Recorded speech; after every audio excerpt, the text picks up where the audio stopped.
भीड़ हमेशा उस रास्ते पर चलती है जो रास्ता आसान लगता है, लेकिन इसका मतलब ये नहीं कि भीड़ हमेशा सही रास्ते पर चलती है। अपने रास्ते खुद चुनिए, क्योंकि आपको आपसे बेहतर और कोई नहीं जानता है। यही सोचकर कर्नल सैंडर्स ने अपनी मंजिल को हासिल किया। भीड़ से अलग चलना तो कोई इनसे सीखे। जिंदगी में हर चीज करना चाहा, पर मंजिल कहीं नहीं मिली, तो ठान लिया अपनी मंजिल खुद बनाने का। तो चलिए दोस्तों, बिना कोई वक्त ज़ाया करे अपन शुरू करते हैं कर्नल सैंडर्स के बारे में जानना।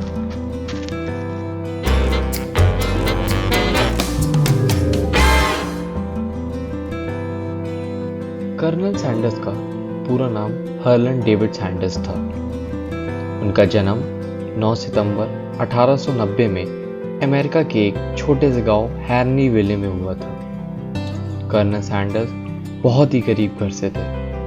उनके छोटे से घर पर उनके माता पिता और 2 छोटे भाई बहन रहते थे। सैंडर्स के पिता एक छोटे से किसान थे जो बड़ी मुश्किल से अपने घर का पेट पूरा करते थे। सैंडर्स जब 10 साल के थे तब उनके पिता की कुछ समय से बीमार रहने के कारण मौत हो गई। घर में पैसे ना होने के चक्कर में सैंडर्स ने अपना स्कूल जाना 10 साल की उम्र में ही बंद कर दिया था और अपने पापा की जगह किसानी करना शुरू कर दिया।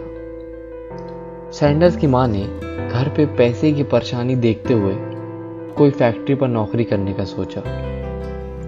सैंडर्स के पिता की मौत के 3 साल बाद ही सैंडर्स की मां ने दूसरी शादी करने का सोच लिया, जिसके चलते हुए सैंडर्स का पूरा परिवार अपने नए पिता के घर शिफ्ट हो गया। कुछ महीने बीतते गए। सैंडर्स के अपने पिता से रोज लड़ाई होने पर एक दिन उनने अपनी 13 साल की उम्र में ही सोच लिया घर छोड़ने का। ये बहुत ही बड़ा निर्णय था। घर छोड़ते ही सार अपने पिता के घेर लौट गए। कुछ समय किसानी करने के बाद उन्होंने नौकरी करने की सोची। इसके चलते हुए वो शहर आ पहुंचे। शहर आते ही उन्होंने यूएस आर्मी ज्वाइन कर ली, पर वहां से भी कुछ दिनों बाद उन्हें निकाल दिया गया। ऐसे करते करते सैंडर्स ने 20 से ज़्यादा नौकरी करी, पर हर नौकरी पे उन्हें कुछ महीने नहीं दिनों में ही निकाल दिया जाता था। अपनी नाकामयाबी देखते हुए सैंडर्स बहुत दुखी रहने लग गए। ना उनके पास कोई काम था, ना ही पेट भरने के लिए पैसे। ये सब देखते हुए उन्होंने लेबर तक का काम करने का सोचा। थोड़ा समय लेबर का काम करने के बाद उन्होंने बस कंडक्टर की नौकरी करने के लिए सोचा। बस में कंडक्टर की नौकरी करते वक्त उनकी मुलाकात एक लड़की से हुई जिसका नाम जोसेफी था। जोसेफी और सैंडर्स बहुत दिनों से आपस में मिलते रहे। ये देखते ही देखते दोनों को प्यार हो गया। सैंडर्स और जोसेफी ने 19 साल की उम्र में ही शादी करने का सोच लिया। सैंडर्स और जोसेफी के 3 बच्चे हो गए। ये सब देखकर ऐसा लग रहा था कि सैंडर्स की जिंदगी में परेशानियां खत्म हो रही हैं। पर कुछ समय बाद जोसेफी ने सैंडर्स को छोड़ने का फैसला ले लिया। ये सब देखते हुए सैंडर्स ने नौकरी और सब कुछ छोड़कर अकेले रहने का फैसला ले लिया। सैंडर्स इतने दुखी रहने लग गए थे कि उन्हें सुसाइड तक करने का सोच लिया था, पर सैंडर्स उनमें से नहीं थे जो इतनी जल्दी हार मान ले। ये सब देखते हुए सैंडर्स ने 1930 में अपना खुद का फूड स्टॉल खोलने का सोचा, पर किस्मत इतनी जल्दी सैंडर्स का साथ दे ऐसा हो ही नहीं सकता था। सैंडर्स का फूड स्टॉल का आइडिया भी डूबता हुआ दिख रहा था।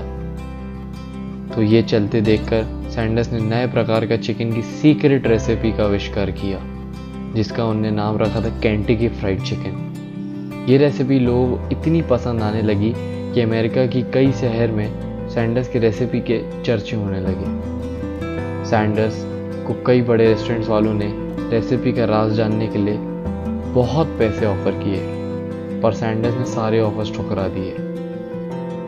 ये सब देखते हुए सैंडर्स ने खुद का रेस्टोरेंट खोलने का सपना देखा। फिर जो उन्होंने अपना रेस्टोरेंट का नाम रखा वो KFC ही था। KFC का बिजनेस तेज़ी से बढ़ते हुए देख KFC की कंपनी का फ्रेंचाइजी लेने को कई लोग खरीदने के तैयार हो गए थे। अमेरिका में KFC कुछ सालों में 100 से ज़्यादा फ्रेंचाइजीज हो गई थी। फिर KFC को और बढ़ाने के लिए सैंडर्स ने दूसरे देशों में भी फ्रेंचाइजीज बेचना चालू कर दी।